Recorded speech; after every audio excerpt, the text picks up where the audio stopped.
Robin Robbins here from ManagedServicesBlueprint.com, and this is going to be number 3 in the series where we're talking about how to overcome common sales objections when you're selling IT services.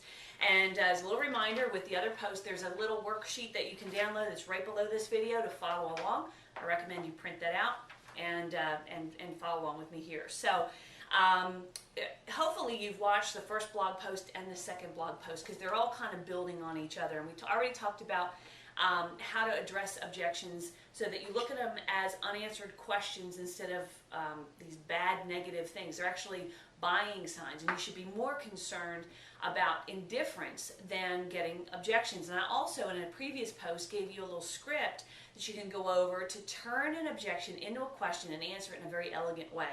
So what we're going to do here, and another common objection that a lot of people have in the sales process, is that they go to have a set meeting and they discover all of a sudden, or they have a feeling that they're not actually sitting with the real decision maker, or they don't have all the decision makers in the room. So this is a little process you can use for doing that. So I'm going to assume that in the beginning you get a lead. So somebody calls or they email your office or something and they say, hey, you know what? I'm interested in talking to you guys about IT services. I want you to come out here and talk to us. So what most people do immediately, salespeople, say jump all over that. They're excited. There's that neediness kicking in. They're like, okay, calendar's clear. You tell me when, I'm there.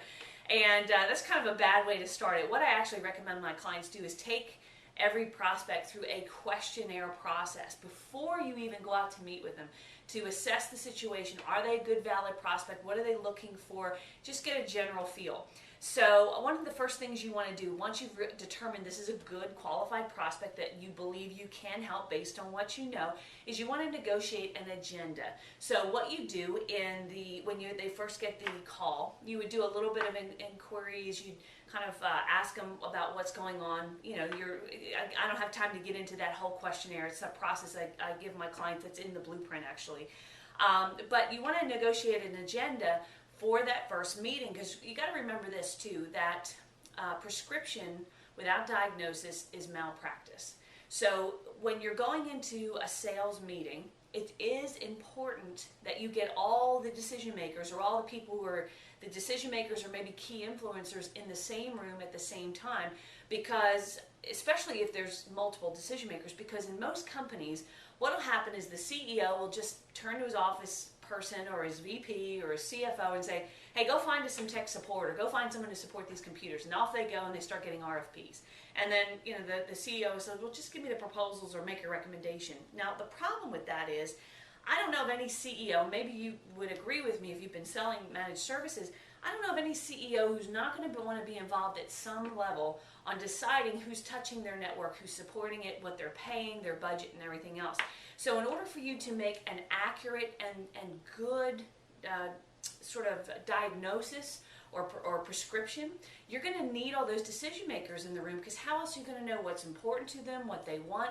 And often if you go into a meeting, and I've done this where there's multiple decision makers, people have different agendas. So the CFO might be looking at the financial side, the CEO might be looking at more of from a security standpoint, the office manager might be looking more for help desk support, and sometimes their agendas or what they're looking for can conflict with one another. So you've got to make sure they're all in the same room, because if nothing else, you want to find out what's most important to each of those decision makers and bring them together, because again, most prospects are not calling meetings to sit down and say, okay, let's determine what we're looking for and get really clear on what we need and what our buying criteria is. And then Mary, once we create that, then you can go forward and get RFPs and you'll know exactly what we're looking for. In most cases, that's not happening. So it is really important that you understand, in order for you to be a good consultant, and you've got to share this knowledge with the client, you've got to get all the decision makers there. It's best for them in addition to you.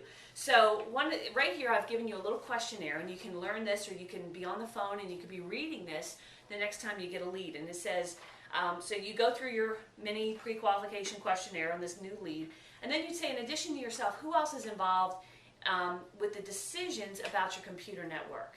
And I'd ask that. Now sometimes they'll say, well, it's just me, you just need to talk to me, I'm the person making the decision. Well, that's great, but you and I kind of get a sneaking suspicion there might be somebody else. So what you would ask too is, who else do you like to run things by when you're making decisions like this? Because that takes the pressure off. Sometimes people will say, I'm the decision maker, because it's basically an ego play. They don't want to admit that, you know what, maybe I'm not really the decision maker. It makes them feel kind of inadequate, if you will. So by asking it in these two different ways, and I'd ask it both ways, you're kind of taking the pressure off. So then next thing, I'd just make a statement. Well, I'd say, if they said, well, the CEO or CFO, I'd say, can you please make sure that he, she, or they are in the meeting?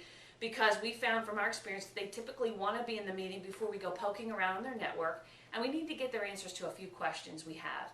Now, a couple things will happen. Number one, they might say, sure, I'll make sure that Jim or Janet or Joe or whoever is going to be there. Great, well then you're off to the races. They might then also say, no, you know what, he can't make the meeting, he's out of town that week. Well then I'd say, well, we need to let's reschedule so he's there, because it's really important. Now if they give you pushback and say, well no, Joe doesn't need to be in the meeting, I know he's the CEO and all that, but he doesn't need to be in the meeting, he gave the charge to me and only I need to do this. Then you would go down to using the sound bite that I've given you below. And you could say, hey, Mary, I appreciate your position on this, and I'm quite happy to work primarily through you through this process. However, I know from an experience in doing this with dozens of clients that not having your CEO, office managers, whoever the decision makers are, in the meeting is going to be a problem, and here's why. In my 20 whatever years of doing this, I've never met with a company CEO who did not want to get involved at some level on the decision of who they were outsourcing their support to, or wouldn't have questions at the very least about who we were and what they were paying for. So you're already addressing, hey, you know what, they're going to have these questions and you're not going to be able to answer them as well. And to that end, I really need them in the meeting, since they're going to have questions about us and our services that you won't be able to answer. But more importantly, I need to have them there to ask them questions that are important to the type of solutions that I recommend. And without knowing what's important to them and getting their answers to a few key questions, I don't feel comfortable moving forward, because I might overlook something that's important to them or might not provide the best solution possible. What would you like to do? Now, here's the thing. When you use this script, some people might say, hey, look, you either meet with me or it's a no-go. That's it. That's the rules. And you might lose, quote-unquote, lose that opportunity. Now, the way I'd look at that, if you're not really meeting with the real decision makers, it probably wasn't a good opportunity to begin with, okay? So this is where you've got to kind of use your judgment. If your schedule's wide open and you got nothing to lose, you might still sit that appointment, just knowing it's going to be a tougher sale. You might run around doing a bunch of things and still not get the sale, or have hidden objections, hidden agendas.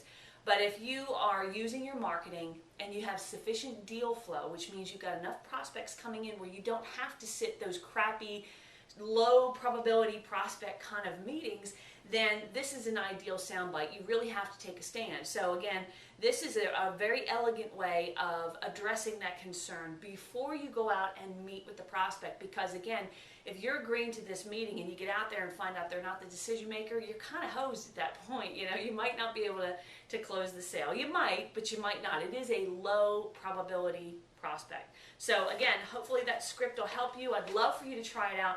And by all means, whether you agree, don't agree, if you used it, didn't work, used it, did work, post some comments below. Let me know what your thoughts are on that. So this is Robin Robbins signing off.